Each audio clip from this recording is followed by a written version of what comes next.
Sugar 300 ആയാലും 400 ആയാലും നമുക്കതൊരു 100 അല്ലെങ്കിൽ 90 എന്നുള്ള കണക്കിലേക്ക് ഒരു മാസം കൊണ്ട് തന്നെ നമുക്ക് കുറയ്ക്കാൻ പറ്റുന്നതാണ്. നമ്മളിപ്പം എടുക്കുന്ന മെഡിസിൻസ് ആവട്ടെ അല്ലെങ്കിൽ ഇൻസുലിൻസ് ആവട്ടെ അത് പൂർണ്ണമായിട്ടും ഉപേക്ഷിച്ചിട്ട് നമ്മുടെ ഭക്ഷണം കൺട്രോൾ ചെയ്തിട്ട് തന്നെ നമുക്ക് ഷുഗർ റിവേർട്ട് ചെയ്യാൻ പറ്റുന്നതാണ്. ഇന്നത്തെ വീഡിയോയിലൂടെ ഒരു ഷുഗർ രോഗി എന്തൊക്കെ ഭക്ഷണങ്ങൾ കഴിക്കണം, എന്തൊക്കെ അവർ അവോയ്ഡ് ചെയ്യണം എന്നതാണ് ഡിസ്കസ് ചെയ്യുന്നത്. ഹായ്, ഞാൻ doctor Juhi Das, QNB health കെയറിലെ ഹോമിയോപ്പതിക് ഫിസിഷ്യനാണ്.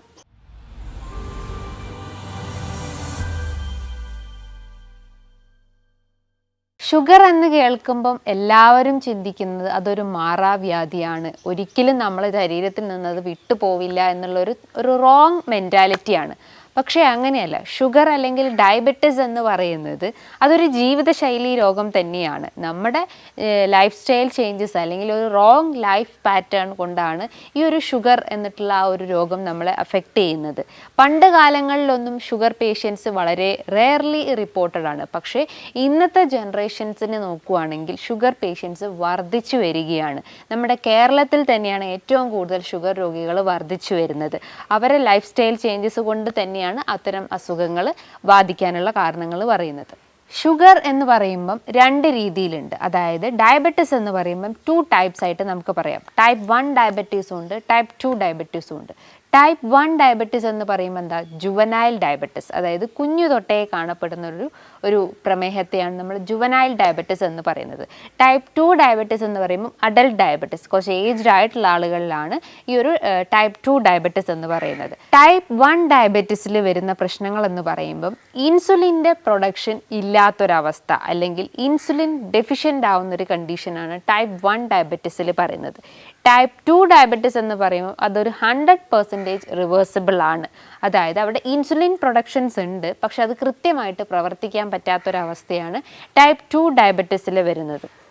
ഈ ഒരു ഡയബറ്റിസിൻ്റെ ലക്ഷണങ്ങൾ നോക്കുകയാണെങ്കിൽ പല രീതിയിൽ ഓരോ ഓർഗൻസിനെ അല്ലെങ്കിൽ ഓരോ ബോഡി പാർട്സിനെയും ഈ ഒരു ഷുഗർ എഫക്റ്റ് ചെയ്യാം. ഷുഗർ മോളിക്യൂൾസ് ബ്ലഡിൽ അലിഞ്ഞു കൂടുമ്പോൾ അല്ലെങ്കിൽ റേസ് ആവുമ്പം ബ്ലഡ് വെസൽസ് വീക്ക് ആവുന്നു. അപ്പോൾ ഓരോ ഓർഗൻസിലേക്കും അത് സപ്ലൈ ചെയ്യുന്ന ആ ഒരു ബ്ലഡ് ഫ്ലോ റെഡ്യൂസ് ആവുന്ന ഒരവസ്ഥ വരുന്നു. എസ്പെഷ്യലി ഇപ്പോൾ കാലുകളിൽ ഷുഗർ പേഷ്യൻസ് പ്രധാനമായിട്ട് പറയുന്ന ഒരു ലക്ഷണമാണ് കാലുകളിൽ തരിപ്പ്, മരവിപ്പ് തോന്നുക, ചെരുപ്പിടാൻ പറ്റാത്തൊരവസ്ഥ വരിക, കാലുകളിൽ ഒരു കടച്ചിൽ ഫീൽ. അതേപോലെ തന്നെയാണ് ഷുഗറിൻ്റെ സ്പൈക്ക് കാരണം രക്തക്കുഴലുകൾ ബ്ലോക്ക് ആവുന്നത്. എസ്പെഷ്യലി നമ്മൾ കിഡ്നി ബാധിക്കുന്ന അസുഖത്തെയാണ് നമ്മൾ ഡയബറ്റിക് നെഫ്രോപ്പതി എന്ന് പറയുന്നത്. അതായത് കിഡ്നിയിലേക്ക് സപ്ലൈ ചെയ്യുന്ന രക്തക്കുഴലുകൾക്ക് ബ്ലഡ് ഫ്ലോ റെഡ്യൂസ് ആവുകയും കിഡ്നി സംബന്ധമായിട്ടുള്ള ബുദ്ധിമുട്ടുകൾ ഉണ്ടാവുന്നു. യൂറിൻ ഔട്ട്പുട്ട് ഇൻക്രീസ് ആവുന്നു. രാത്രി കാലങ്ങളിൽ യൂറിൻ്റെ ഇൻക്രീസ് കൂടി വരുന്നു അല്ലെങ്കിൽ യൂറിൻ ഔട്ട്പുട്ട് വർദ്ധിച്ചു വരുന്നു. ഇടയ്ക്കിടയ്ക്ക് യൂറിനേറ്റ് ചെയ്യാനുള്ളൊരു ടെൻഡൻസി വരുന്നു. യൂറിനിലൊരു സ്മെല്ല് ഫീൽ ചെയ്യുന്നു, ഒരു ഒഫൻസീവ്നെസ് അനുഭവപ്പെടുന്നു. അതോടൊപ്പം തന്നെ യൂറിനിൽ പത അനുഭവപ്പെടുന്നു. ഇതൊക്കെയാണ് ഡയബറ്റിക് നെഫ്രോപ്പതിൻ്റെ കണ്ടീഷൻസ് എന്ന് പറയുന്നത്. അതേപോലെ തന്നെ നമ്മളെ കണ്ണിനെയും ഷുഗർ ബാധിക്കാം. അതായത് കണ്ണിലേക്ക് സപ്ലൈ ചെയ്യുന്ന രക്തക്കുഴലുകളിൽ വീക്കാവുമ്പം നമുക്ക് കാഴ്ചയിൽ വിഷൻസ് പ്രശ്നങ്ങൾ ഉണ്ടാവുന്നു, കാഴ്ച മങ്ങിപ്പോകുന്ന ഒരവസ്ഥ ഉണ്ടാവുന്നു, നമ്മളത് കാരണം തെന്നി വീഴുന്ന ഇഷ്യൂസ് ഉണ്ടാവുന്നു. അതോടൊപ്പം തന്നെ ഡയബറ്റിക് അൾസർ പ്രശ്നങ്ങൾ ഉണ്ടാവുന്നു. അതായത് മുറിവ് ഉണ്ടായിക്കഴിഞ്ഞാൽ അത് ഉണങ്ങാൻ പറ്റാത്തൊരവസ്ഥ വരുന്നു, അത് വ്രണമായി പഴുത്ത് അതിൽ നിന്നും ഡിസ്ചാർജസ് വരുന്നു. അതിനെയാണ് നമ്മൾ ഡയബറ്റിക് അൾസർ എന്ന് പറയുന്നത്. അങ്ങനെ ഓരോ ബോഡി പാർട്സിനെ നോക്കുകയാണെങ്കിലും ഓരോ രീതിയിലുള്ള ലക്ഷണങ്ങളാണ് ഒരു ഷുഗർ നമ്മളെ ബോഡിയിൽ അഫക്റ്റ് ചെയ്തിട്ടുണ്ടെങ്കിൽ കാണിക്കുന്നത്. ഇതിൻ്റെ കാരണങ്ങൾ നോക്കുകയാണെങ്കിൽ അതിന് ഒട്ടനവധി കാരണങ്ങളുണ്ട്. അതായത് നമുക്ക് റിവേർട്ട് ചെയ്യാൻ പറ്റാത്ത കാരണങ്ങൾ എന്ന് പറയുമ്പോൾ ജെനറ്റിക് കോസാണ്. നമുക്ക് പാരമ്പര്യപരമായിട്ട് എന്തെങ്കിലും പ്രശ്നങ്ങൾ ഉണ്ടെങ്കിൽ നമ്മൾ ഗ്രാൻഡ് പാരൻസിനോ അല്ലെങ്കിൽ നമ്മൾ പാരൻസിനൊക്കെ ഷുഗറിൻ്റെ ഇഷ്യൂസ് ഉണ്ടെങ്കിൽ അതിൻ്റെ ഭാഗമായിട്ടും നമുക്ക് കാണിക്കാം. അതേപോലെ തന്നെ ഏജിങ്, പ്രായമായിട്ട് കഴിഞ്ഞാൽ അല്ലെങ്കിൽ ഒരു 40+ ആയിട്ടുള്ള ആളുകൾക്കും ഈ ഒരു ഷുഗർ ബാധിക്കാനുള്ള ചാൻസസ് വളരെ കൂടുതലാണ്. അതായത് കുഞ്ഞു ആളുകൾക്ക് ജുവനൈൽ ഡയബറ്റിസ് ആവട്ടെ, ടൈപ്പ് 2 എന്ന് പറയുമ്പോൾ ഏജ്ഡ് ആയിട്ടുള്ള ആളുകളിലും അതൊക്കെ നമുക്ക് റിവേർട്ട് ചെയ്യാൻ പറ്റാത്തൊരു കേസസ് ആണെന്ന് പറയാം. പക്ഷേ അതർ കോസസ് എന്ന് പറയുമ്പം നമ്മുടെ ലൈഫ് സ്റ്റൈൽ ചേഞ്ചസ് തന്നെയാണ്. നമ്മുടെ സെഡൻറ്ററി ലൈഫ് സ്റ്റൈൽ, നമ്മൾ ചടഞ്ഞു കൂടിയിരിക്കുന്ന അവസ്ഥ അവസ്ഥ. നമ്മൾ കഴിക്കുന്ന ഭക്ഷണത്തിനെ കൃത്യമായിട്ട് അതിനെ ബേൺ ഔട്ട് ചെയ്യാൻ പറ്റുന്നില്ല, അല്ലെങ്കിൽ കൃത്യമായിട്ട് ഫാറ്റ് മെറ്റബോളിസം നമ്മുടെ ശരീരത്തിൽ നടക്കുന്നില്ല. ഇൻസുലിൻ റെസിസ്റ്റൻസ് വർദ്ധിച്ചു വരുന്നു. ഇൻസുലിൻ റെസിസ്റ്റൻസ് എന്ന് പറയുമ്പോൾ എന്താണ്? നമ്മൾ കഴിക്കുന്ന ഭക്ഷണത്തിനെ എനർജി കൺവേർഷൻസിൻ്റെ ഭാഗമായിട്ട് ഗ്ലൂക്കോസ് ആയിട്ട് കൺവേർട്ട് ചെയ്യുന്നു. ഈ ഗ്ലൂക്കോസ് എക്സസ് ആകുമ്പോൾ അത് ഓരോ ഓർഗൻസിലും പോയി ഡിപ്പോസിറ്റ് ചെയ്യുന്നു. അപ്പം അത് ആ ഗ്ലൂക്കോസിനെ കൃത്യമായിട്ട് ഇൻസുലിനെ ഐഡൻറ്റിഫൈ ചെയ്യാൻ പറ്റാത്തൊരവസ്ഥ വരുന്നു. അതിനെയാണ് നമ്മൾ ഇൻസുലിൻ റെസിസ്റ്റൻസ് എന്ന് പറയുന്നത്. അപ്പോൾ ഇൻസുലിൻ റെസിസ്റ്റൻസ് കൂടുകയും ഇൻസുലിൻ സെൻസിറ്റിവിറ്റി കുറയുകയും ചെയ്യുന്ന ഒരു മെയിൻ കണ്ടീഷനാണ് ഈ ഒരു ഷുഗറിൽ ബാധിക്കുന്നത്. അതേപോലെ അമിതവണ്ണമുള്ള ആളുകൾ, അതിൻ്റെ മെയിൻ റീസൺ തന്നെയാണ് ഇൻസുലിൻ റെസിസ്റ്റൻസ് എന്ന് പറയുന്നത്. അതേപോലെ മറ്റെന്തെങ്കിലും ഓട്ടോ ഇമ്മ്യൂൺ ഡിസോർഡേഴ്സ് ഉള്ള ആളുകൾക്കും ഷുഗർ ബാധിച്ചെന്ന് വരാം. അതേപോലെ കൃത്യമായിട്ട് വർക്കൗട്ട്സ് ചെയ്തിട്ടില്ലെങ്കിൽ, നമ്മളെ ലൈഫ് സ്റ്റൈൽ ചേഞ്ചസ് ആയിട്ടുള്ള, നമ്മൾ കൂടുതലായിട്ടും ഭക്ഷണത്തിൽ പ്രാധാന്യം കൊടുക്കുന്ന ആളുകളാണ്. അതായത് കൂടുതലായിട്ടും കലോറി റിച്ച് ആയിട്ടുള്ള ഭക്ഷണങ്ങൾ, കൊഴുപ്പേറിയ ഭക്ഷണങ്ങളൊക്കെ ഡേ ബൈ ഡേ നമ്മളിങ്ങനെ കഴിക്കുകയാണെങ്കിലും അതിൻ്റെ ഭാഗമായിട്ടും നമ്മളെ ബോഡിയിൽ ഷുഗർ മോളിക്യൂൾസ് സ്പൈക്ക് ആവാം, അല്ലെങ്കിൽ ബ്ലഡ് വെസൽസ് വീക്കായിട്ട് പല കോംപ്ലിക്കേഷൻസ് നമ്മളെ ബോഡിയിൽ ക്രിയേറ്റ് ചെയ്യുക. അപ്പോൾ ഒരു ഷുഗർ രോഗി എന്തൊക്കെ ഭക്ഷണങ്ങൾ കഴിക്കണമെന്ന് നമുക്ക് ആദ്യം ഒന്ന് ഡിസ്കസ് ചെയ്യാം. അതായത് ഷുഗർ പേഷ്യൻസ് ആദ്യം ശ്രദ്ധിക്കേണ്ടതെന്ന് പറയുമ്പം ആദ്യം തന്നെ അവർ ബ്ലഡ് ഷുഗർ ജസ്റ്റ് ഒന്ന് ചെക്ക് ചെയ്യുക. HbA1c ആദ്യം ചെക്ക് ചെയ്യുക, ഫാസ്റ്റിംഗ് ബ്ലഡ് ഷുഗർ നോക്കുക, പോസ്റ്റ് പ്രാൻഡിയൽ, അത് ഭക്ഷണത്തിന് ശേഷമുള്ള ബ്ലഡ് ഷുഗറൊക്കെ ആദ്യം ചെക്ക് ചെയ്യുക. എന്തെങ്കിലും ഒരു ഇംബാലൻസ് വരുമ്പം നമ്മൾ ജസ്റ്റ് ഒരു മരുന്നിൻ്റെ പുറകെ പോവാതെ നമ്മളെ ഭക്ഷണ രീതികൾ തന്നെയാണ് ആദ്യം കറക്റ്റ് ചെയ്യുന്നത്. പല പേഷ്യൻസ് പറയാറുണ്ട്, ഞങ്ങൾ കാലങ്ങളായിട്ട് ഇൻസുലിൻ എടുക്കുന്നുണ്ട്, പല അസുഖത്തിന് വേണ്ടി നമ്മൾ മെഡിസിൻസ് എടുക്കുന്നുണ്ട്, അതിൻ്റെ ഭാഗമായിട്ടാണ് ഈ ഷുഗർ വന്നിട്ടുള്ളത്. പക്ഷേ അങ്ങനെയല്ല. നമ്മൾ മെഡിസിൻസ് എടുക്കുന്നുണ്ട്, അതോടൊപ്പം നമ്മളെ ഡയറ്റും അല്ലെങ്കിൽ ഭക്ഷണ രീതികളും കൺട്രോൾഡ് അല്ലെങ്കിൽ അതിൻ്റെ ഭാഗമായിട്ടാണ് നമുക്ക് ഷുഗർ വരുന്നത്. അല്ലാണ്ട് മെഡിസിൻസ് എടുത്തുകൊണ്ട് യാതൊരു ഷുഗർ മോളിക്യൂൾസും നമ്മളെ ബോഡിയിൽ ഇൻക്രീസ് ആവുന്ന ചാൻസസ് വളരെ കുറവാണ്. അപ്പം നമ്മളെ ഭക്ഷണത്തിൽ ശ്രദ്ധിക്കേണ്ട കാര്യങ്ങൾ എന്ന് പറയുമ്പോൾ ബാലൻസ് ഡയറ്റാണ് മെയിൻറ്റെയിൻ ചെയ്യേണ്ടത്. ബാലൻസ് ഡയറ്റ് എന്ന് പറയുമ്പോൾ എന്താണ്? കാർബ്സിൻ്റെ അളവ് ഈക്വൽ ആവുക, പ്രോട്ടീൻസിൻ്റെ അളവ് ഈക്വൽ ആവുക, ഫൈബറും ഫാറ്റ് മോളിക്യൂൾസും ഈക്വലി ബാലൻസ്ഡ് ആവുന്ന രീതിയിൽ.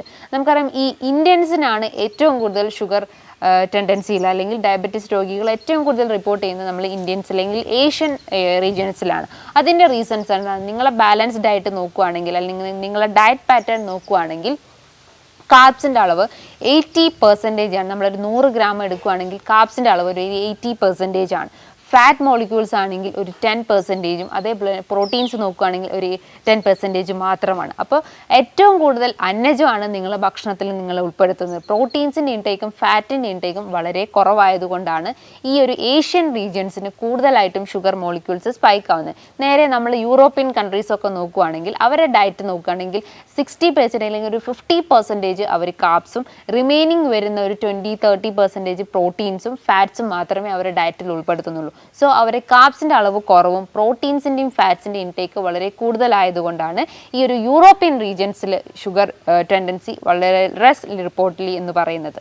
ഭക്ഷണം കഴിക്കുമ്പം ക്വാണ്ടിറ്റി കുറച്ചിട്ട് ക്വാളിറ്റി ആയിട്ടുള്ള ഭക്ഷണങ്ങൾ കഴിക്കാൻ ശ്രമിക്കുക. അതായത് ഓരോ ഇടവേളകളിലും കഴിക്കാൻ ശ്രമിക്കുക. അതായത് അളവ് കുറച്ചിട്ട് നമ്മൾ രാവിലെ, അതേപോലെ തന്നെ ഒരു 11 മണിക്കും 1 മണിക്കും അങ്ങനെ ഒരു അളവ് കൂട്ടിയിട്ട്, അതായത് ആ ഒരു ഡ്യൂറേഷൻസ് കൂട്ടിയിട്ട് അളവ് കുറച്ചിട്ട്, ഭക്ഷണത്തിൻ്റെ അളവ് കുറച്ചിട്ട് കഴിക്കാൻ ശ്രമിക്കുക.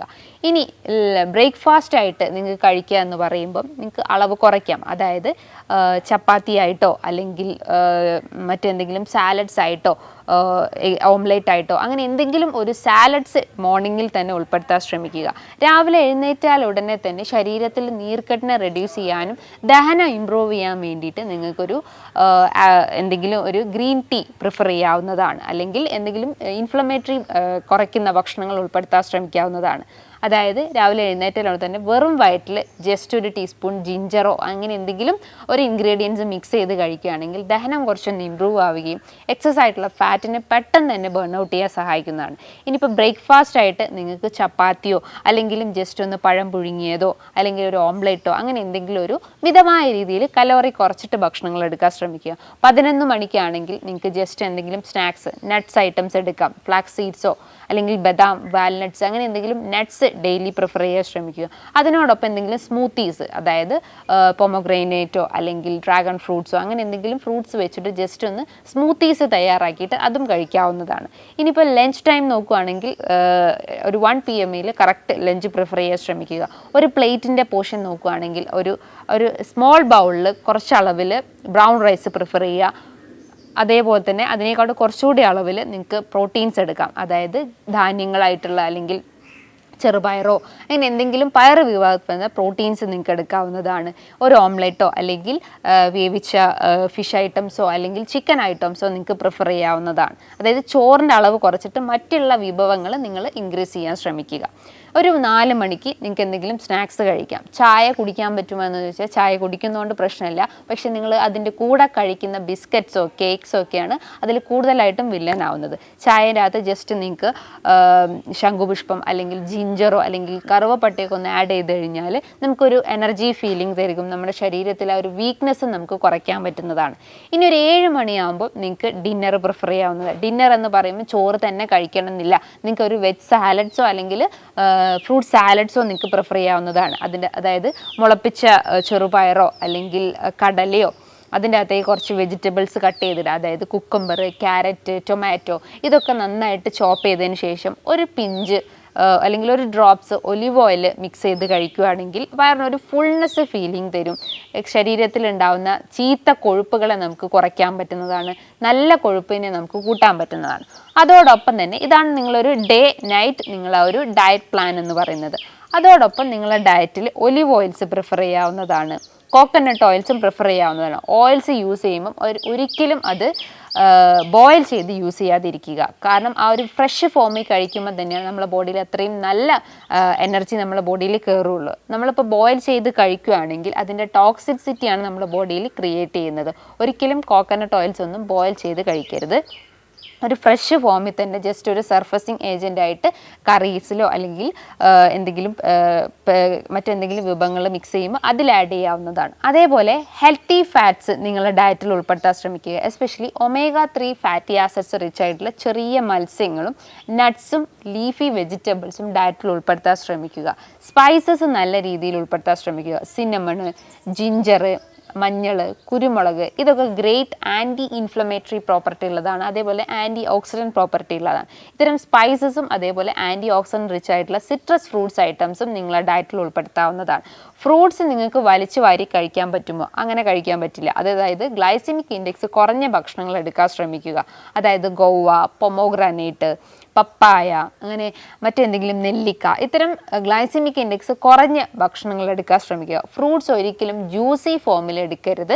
അതൊരു ഫ്രഷ് ഫോമിൽ തന്നെ കട്ട് ചെയ്തിട്ട് ജസ്റ്റ് ഒരു പിഞ്ച് ഒലിവ് ഓയിൽ മിക്സ് ചെയ്യാവുന്നതാണ്. ഇനി നിങ്ങൾക്ക് ഷുഗറിന് പകരമായിട്ട് ഹണി യൂസ് ചെയ്യാൻ പറ്റുമോ എന്ന് പലരും ചോദിച്ചിട്ടുണ്ട്. നമ്മളൊരു 100 ഗ്രാം ഷുഗർ എടുക്കുകയാണെങ്കിൽ അതിൻ്റെ കലോറി നോക്കുകയാണെങ്കിൽ ഏകദേശം ഒരു 360 കിലോ കലോറീസ് ആണ് വരുന്നത്.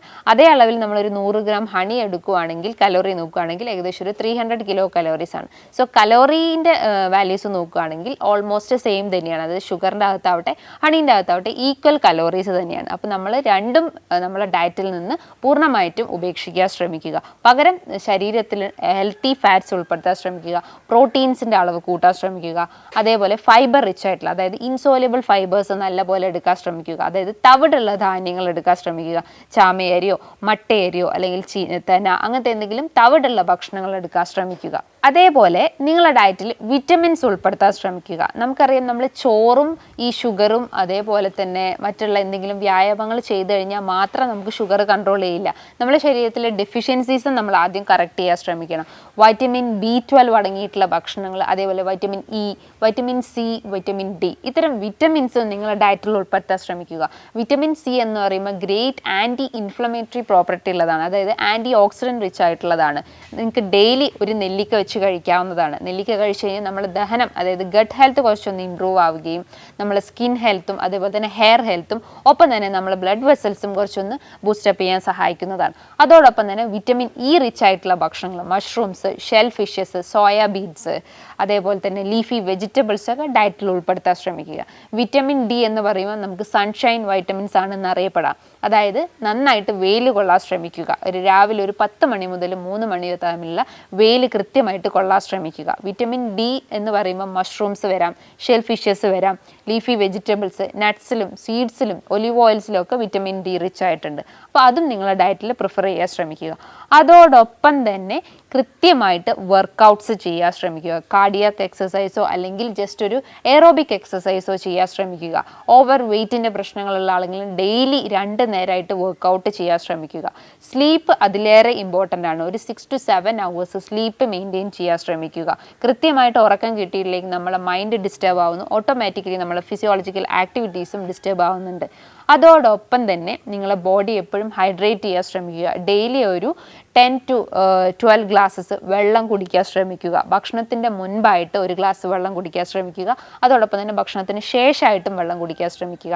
ഇൻ ബിറ്റ്വീൻ, അതായത് ഭക്ഷണത്തിൻ്റെ ഒപ്പം നമ്മൾ വെള്ളം കുടിച്ചു കഴിഞ്ഞാൽ നമ്മുടെ ആസിഡ് സെക്രീഷൻ എക്സസ് ആവുകയും അല്ലെങ്കിൽ അതിലൊരു ഇംബാലൻസ് വരികയും നമുക്ക് ഗ്യാസ്ട്രൈറ്റിസിൻ്റെ ഇഷ്യൂസ് ക്രിയേറ്റ് ചെയ്യാനുള്ള ഒരു ചാൻസസ് ഉണ്ട്. ഈ ഒരു ഷുഗർ പ്രശ്നങ്ങൾ വർദ്ധിച്ചു വരുമ്പോൾ നമ്മൾ ഈ പറഞ്ഞിട്ടുള്ള കാര്യങ്ങൾ കൃത്യമായിട്ട് നമ്മളെ ലൈഫ് സ്റ്റൈലിൽ ഉൾപ്പെടുത്തി കഴിഞ്ഞാൽ, അല്ലെങ്കിൽ മരുന്നിൻ്റെ ഉപയോഗം പൂർണ്ണമായിട്ട് ഉപേക്ഷിച്ചിട്ട് നമ്മളെ ഡയറ്റിൽ കൂടുതലായിട്ടും ഫോക്കസ് ചെയ്ത് കഴിഞ്ഞാൽ ഇത്തരം ഷുഗർ പ്രശ്നങ്ങളും അതേപോലെ തന്നെ പല രീതിയിലുള്ള ജീവിതശൈലി രോഗങ്ങൾ നമുക്ക് കൺട്രോൾ ചെയ്യാൻ പറ്റുന്നതാണ്. ഹോമിയോപ്പതി ആസ്പെക്ട്സ് നോക്കുകയാണെങ്കിൽ ഇത്തരം ഡയബറ്റിസ് പ്രശ്നങ്ങൾക്ക് നല്ല രീതിയിൽ മെഡിസിൻസ് അവൈലബിൾ ആണ്. ഇനി ഇതുമായി ബന്ധപ്പെട്ട് നിങ്ങൾക്ക് എന്തെങ്കിലും സംശയങ്ങളുണ്ടെങ്കിൽ താഴെ കാണുന്ന നമ്പറിൽ കോൺടാക്റ്റ് ചെയ്യാവുന്നതാണ്. നല്ലൊരു ഹെൽത്ത് ടോപ്പിക്കുമായി വീണ്ടും കാണാം. താങ്ക്